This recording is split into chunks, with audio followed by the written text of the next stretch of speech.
नेपाली खेलकुद जगतका सफल कराते खेलाडी रवि महर्जनसँग। आदरणीय दर्शकवृन्दहरू नमस्कार। अहिले हामी दक्षिण कोरियामा लामो समयदेखि बस्नुभएका नेपालका एकजना राष्ट्रिय खेलाडी तथा स्वर्ण पदक 8औं साफका स्वर्ण पदक विजेता रवि महर्जनको साथमा केही कुराकानीहरू गर्दैछौँ। उहाँ नेपालको 8औं साफ खेलबाट स्वर्ण पदक विजय भइसकेपछि वर्ल्ड च्याम्पियनसिप खेलको लागि दक्षिण कोरिया आउनुभएको थियो र उहाँ त्यो समयदेखि दक्षिण कोरियामै बस्नुभएको छ। उहाँलाई के बाध्यता थियो दक्षिण कोरिया बस्नको लागि? नेपालको राष्ट्रिय खेलकुद जगतलाई चटक्कै बिर्सेर दक्षिण कोरियाको कठिन मजदुरी जीवन बिताउनको लागि उहाँ किन बाध्य हुनुभयो? यो विषयमा उहाँसँग छोटकरीमा कुराकानी गर्न गइरहेका छौँ। स्वागत गरौँ रवि महर्जन।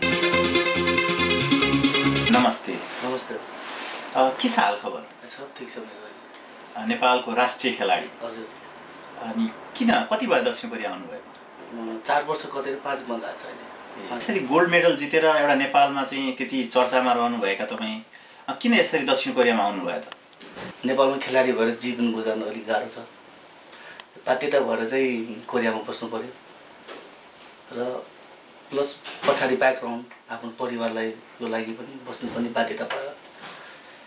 यसरी एउटा राष्ट्रिय खेल खेलिसकेको व्यक्ति, गोल्ड मेडल जितिसकेको व्यक्ति नेपालमा खेलकुद क्षेत्रबाट चाहिँ जीवन उपार्जन गर्ने कुनै वातावरण छैन र?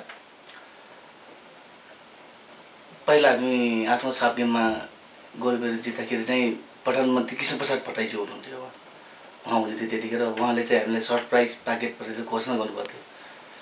खेलाडीलाई खरेदी दिदी भनेर घोषणा पनि गरेको थियो उहाँले, तर अहिलेसम्म हामीले पाएको छैन। र प्रधानमन्त्री जस्तो व्यक्तिले बोलेको चिज त नेपालमा हामी जस्तो खेलाडीले पाएन भनेपछि नेपालको खेल जगतमा यहाँले एउटा लामो इतिहास बनाउनु भयो, लामो समय खेल जीवनमा बिताउनु भयो। नेपालको खेल जीवनलाई सम्झिँदा, अहिले प्रवासमा बसेर सम्झिँदा कस्तो लाग्छ? धेरै दुःख लाग्छ। म एउटा सन्देश भन्नु कि एउटा के भन्नु, म पहिला नेपालमा यहाँ आउने बेला पनि टिभीमा मैले भनेर आएको थियो, नेपालमा चाहिँ खेलाडी भएर जीवन गुजार्न धेरै गाह्रो छ। सायद मान्छेहरूले सोच्यो होला किन बस्यो, किन भाग्यो भने सबैले हामीलाई गाली गर्यो, तर हामी बाध्यता भएर भागेको हो। तपाईँहरू दर्शक, हाम्रो नेपाली दाजुभाइ तथा दर्शकहरूले पनि राम्रोसँग बुझिदिनु होला, हाम्रो दुःखहरू पनि बुझिदिनु होला। र खेलकुदमा चाहिँ नेपालमा चाहिँ खेलकुद पहिला चाहिँ एकदमै नराम्रो थियो, अहिले अलि राम्रो भएको छ। सायद म फर्केर फेरि खेलकुदमा जान्छु होला। म सायद निकट छिट्टै फर्किँदैछु। नेपालको खेलकुद जगत तपाईले कसरी हेर्नुभएको छ? कतिको फितलो छ? अथवा त्यो क्षेत्रमा लाग्ने अहिले लागेका खेलाडीहरूको चाहिँ भविष्य तपाईँ जस्तै फेरि प्रवासिनु पर्ने छ कि तिनीहरूले चाहिँ त्यो नेपालमा खेलकुद क्षेत्रमा लागेर केही भविष्य निर्माण गर्न सक्छन् जस्तो लाग्छ? अहिले पनि खेलकुद अहिलेसम्म त त्यति डेभलप भएको छैन। त सायद मेरो विचारमा चाहिँ खेलाडी फेरि पनि खेलाडीहरू कोरिया आयो भने चाहिँ अवश्य भाग्छ होला। मेरो विचारमा चाहिँ कोही साथीहरूले मलाई कन्ट्याक्ट गरिरहेको छ नेपालबाट चाहिँ, रवि म आयो भने चाहिँ हामीलाई जसै पनि सहयोग गर्नु, यहाँ दुःख छ, धेरै गाह्रो छ, बाँच्नु गाह्रो भयो, खेलेर खानु पनि मुस्किल छ। साथीले मलाई फोन कहिलेकाहीँ फोन हुन्छ हाम्रो कुराहरू।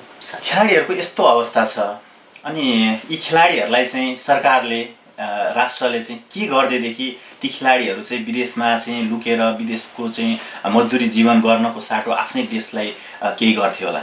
हाम्रो अहिले नेपाल सरकारले अरूभन्दा पनि मेन चाहिँ खेलकुद क्षेत्रलाई अलि राम्रोसँग हेरिदिए भयो, सायद खेलाडीहरू हामी जस्तो भाग्नु पर्दैन थियो होला। दक्षिण कोरिया लगभग 5 वर्ष भइसक्यो बस्नुभएको। यहाँ कस्तो खालको तपाईँले पेसा अप्नाइरहनु भएको छ? मैले चाहिँ काठको कम्पनीमा काम गर्दैछु। मैले 2046 सालमा कराते खेलेको। मैले झन्डै 10 वर्ष नेसनल टिममा खेल्यो, तर मैले चाहिँ 5 पैसा पनि खेलेर कमाएको छैन। तर यहाँ बसेर मैले अहिले मेरो मेरो परिवार, मेरो आमा बाउलाई चाहिँ सानो एउटा घर जग्गा किनेर घर बनाइदिएको छु यहाँ बसेर दुःख गरेर। तर सायद म पहिला नै 2002 मा भागेको भए म त्यतिखेर एसियन गेममा आएको थिएँ। 2002 मा 14 एसियन गेममा आएको थिएँ, तर म फर्केँ। देशले केही गर्छ कि भन्ने आशले फर्केँ, तर के पनि गरेन। मलाई बाध्यता भएर यो पालि 6 मा आएर बसेको हो, बाध्यता भएर बसेको। नेपालको चाहिँ तर्फबाट विभिन्न प्रतिद्वन्दी राष्ट्रहरूलाई चाहिँ यी मुक्का हान्ने हातहरू यसरी विदेशमा आएर यसरी काठहरू उठाउनु पर्दा यसरी अरू कोरियनहरूको चाहिँ गालीहरू उनीहरूको चाहिँ अपमान सहेर बस्नु पर्दा तपाईँ जस्तो राष्ट्र खेलाडीले आत्मसम्मान कस्तो खालको आत्मसम्मान पाउनुभएको छ र? यो एउटा दुर्भाग्य भनौँ कि अब बाध्यता भनौँ, सबै बाध्यता भएर यहाँ बस्नुपर्ने आवश्यकता भयो। प्लस मेरो परिवार पनि, अहिले म छोरी एउटा छ, वाइफ छ, उहाँहरूको लागि भए पनि आमा बाउको लागि भए पनि बाध्यता रूपले सहेर बस्नु पर्यो, उनीहरूको गाली खाएर काम गर्नुपर्ने बाध्यता छ। 8औं साफ गेम पछि 9औं साफ गेम खेल्नु भएन तपाईँ? 9औं साफ गेम पाकिस्तानमा खेल्यो, त्यहाँ चाहिँ थर्ड भयो। त्यतिखेर कि कस्तो भयो भने अफिसियलहरू सबै प्लेनमा जाने, हामीलाई चाहिँ ट्रेनमा पठाएको थियो। त्यतिखेर गोरखपुरमा 24 घन्टा हाम्रो त्यो डिले भएको थियो। त्यहाँ गोरखपुरमा 24 घन्टा त्यहाँ ट्रेनको छेउमा सुत्यो। भोलिपल्ट बिहान त्यहाँ बेलुका पुग्यो, बिहान मेरो फाइट थियो। बेलुकापल्ट बिहान खेल्दाखेरि फर्स्टमा जित्यो, सेकेन्डमा पाकिस्तानसँग हार्यो, थर्ड काशी पदक जितेको पाकिस्तान। राष्ट्रिय प्रतियोगिताहरूमा स्वर्णसँगै उत्कृष्ट खेलाडीहरूको उपाधि जित्दै अघि बढेका रविले अन्तर्राष्ट्रिय प्रतियोगिताहरूमा पनि उत्कृष्ट खेल प्रदर्शन गरिसके। 9वटा अन्तर्राष्ट्रिय प्रतियोगिताहरूको अनुभव सङ्घालिसकेका रविको अहिलेसम्मको सबैभन्दा ठुलो उपलब्धि चाहिँ 8औं साफको स्वर्ण पदक नै हो। अहिले त राम्रै भइसक्यो होइन, पहिले त नखेल भन्दा पनि अब खेल्दै गयो, खेलेर अब अहिले चाहिँ राम्रै भन्नु पर्यो, राम्रो गरेर ल्यायो। अब खुसी भन्नु पर्यो नि। मैले खेल्ने नजाऊ स्कुलमा पढ भन्दाखेरि पढेन, खेल्ने जान्छु भन्यो। अब बाले पनि बाबु तिमी पढ भने त म पढ्दिनँ, काम गरेर खाने कि पढ्ने भनेको बेलामा म कामै गरेर खेल्छु, पढ्दैन भन्न। अनि खेल्न जान्छु भने ल भने खेल्ने पठायो, अनि जितेर ल्यायो, धेरै खुसी। श्रीमानले देशको लागि के गरोस्, राम्रो गरोस्, इज्जत रहोस्। 8 साफ गेम जस्तै यो 10मा पनि गोल्ड मेडल ल्याओस् भन्ने कामना गर्दछु। आठिलो अनि जोसिलो खेलाडी रवि अहिले 10औं साफको तयारीमा रहेका छन्। 10औं साफमा रवि स्वर्ण पदक जित्ने उद्देश्यका साथ परिश्रममा लागेका छन्। अब त्यहाँ ट्रेनिङ गर्दा छ म पनि, तर खेल्छु, म सिलेक्सन चाहिँ नेसनल गेम खेल्छु। अब गेम खेलौँ, त्यसमा चाहिँ के हुन्छ, मेरो टार्गेट त भयो मैले गोल जित्ने टार्गेट छु। हामीले तपाईँको एउटा भिडियो क्लिप हेरेका थियौँ, त्यसमा तपाईँले चाहिँ 10औं खेलमा चाहिँ सहभागिता जनाउने र 10औं साफ गेममा चाहिँ फेरि राष्ट्रलाई चाहिँ एउटा म गोल्ड मेडल दिन्छु, म मेहनत गर्दैछु भनेर पनि भन्नुभएको थियो। तपाईँले 10औं साफ गेम खेल्नुभयो कि खेल्नु भयो? 10औं साफ गेम खेल्न पाएन, किनभने त्यतिखेर चाहिँ लोकतन्त्र आन्दोलन थियो। मेरो अब नेता भनौँ कि मेरो आफ्नो पार्टी भनौँ, म एउटा चाहिँ नेपाली काङ्ग्रेसमा चाहिँ सक्रिय रूपमा हिँड्छु। त्यसमा चाहिँ म चैत्र 24 गते चाहिँ 26 गते चाहिँ पाटनढोकामा मैले रबरको गोली खाएको थियो, यहाँ थाइमा रबरको गोली लगाएको थिएँ। त्यतिखेर चाहिँ यो चोटहरू सबै चोट भएको थियो, त्यतिखेर चाहिँ म 10औं साफ चाहिँ खेल्न सकेन। लोकतन्त्रको लोकतन्त्री आन्दोलनमा पनि सहभागी हुनुभएछ, देशको लागि राष्ट्रको लागि खेल्दै देशमा चाहिँ लोकतन्त्र पनि ल्याउनुपर्छ भनेर लाग्नु भएछ। यस्तो गर्दाखेरि त्यो राजनीतिक एउटा विपरीत आस्था राखेको कारणले कतै तपाईँलाई चाहिँ खेलकुद क्षेत्रले आवश्यक सुविधाहरू नदिएको हो कि? कस्तो भने त्यसमा हिँड्नु कारण चाहिँ यो हाम्रो खेलकुद क्षेत्र प्रपर फेरि चेन्ज हुन्छ कि नौलो मान्छे आउँछ कि हामीलाई हेल्प गर्छ कि खेलकुद क्षेत्रलाई चेन्ज गर्छ कि भनेर आशले चाहिँ हामी खेलाडीहरू चाहिँ गफ हो। त्यतिखेर चाहिँ तपाईँ फेरि अब नेपाल गएर फेरि यो खेलकुद क्षेत्रमा लाग्नुहुन्छ? मलाई चाहिँ खेलकुदले चाहिँ अहिले चाहिँ हाम्रो कोषाध्यक्षज्यू हुनुहुन्छ मिनकिसन वर्धन, उहाँ चाहिँ मेरो गुरु पनि हो कराटेको। उहाँ चाहिँ अहिले कोषाध्यक्ष हुनुभएको छ नेपाल खेलकुद परिषदको। खेलकुद परिषदले चाहिँ मलाई माफी दिएछ, माफी दिएछ, मलाई फर्किनु, तिमीलाई चाहिँ पहिलाको चाहिँ सबै सुविधा दिन्छु भनेर चाहिँ उहाँले भन्नुभएको छ। त्यही भएर म सायद छिट्टै फर्किन्छु होला। सुविधा दियो भने के पाउनुहुन्छ त्यो सुविधा? मेरो पहिला एउटा जागिर थियो, कोचमा जागिर थियो, त्यही जागिरको जागिर पाउँछ कि आशले फर्किन। त्यसपछि तपाईँलाई राष्ट्रले खेलकुद परिषदले राम्रो जागिर दियो, त्यहाँ रोजगारको व्यवस्था गरिदियो र तपाईँले आफ्नो परिवारलाई पाल्न सक्ने अवस्था नेपालमा बन्यो भनेदेखि तपाईँ नेपालमा गएर नेपालका खेलाडीहरूलाई चाहिँ उत्थान गर्नको लागि तपाईँ लाग्नुहुन्छ? अवश्य लाग्छु। म यहाँबाट जानु बित्तिकै मैले पहिला चाहिँ मेरो हल थियो, म त्यहाँ चाहिँ अब अहिले मेरो भाइले सिकाउँछ।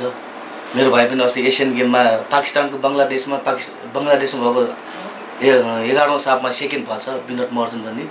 अस्ति एसियन गेममा चाहिँ 2 फाइट जितेर 3औंमा हारेछ। उसले ट्रेनिङ गराउँछ त्यहाँ चाहिँ गएर म जस्तै सानो भाइ बहिनीलाई सिकाएर भविष्यमा म जस्तै राम्रो खेलाडी बन्न चाहन्छु। तर एउटा कुरा अर्को पनि छ कि म यहाँ कोरिया आउँदाखेरि चाहिँ कसैले चाहिँ पैसा दिएको छैन, खेलकुदले पनि 5 पैसा दिएको छैन। म आफैले पैसा तिरेर प्लेनको टिकट तिरेर यहाँ चाहिँ $500 थियो त्यतिखेर, पैसा तिरेर सबै आफ्नै खर्च गरेर आएको। खेलकुदले 5 पैसा पनि मलाई दिएको छैन, त्यही भएर बाध्यता भएर म बसेको।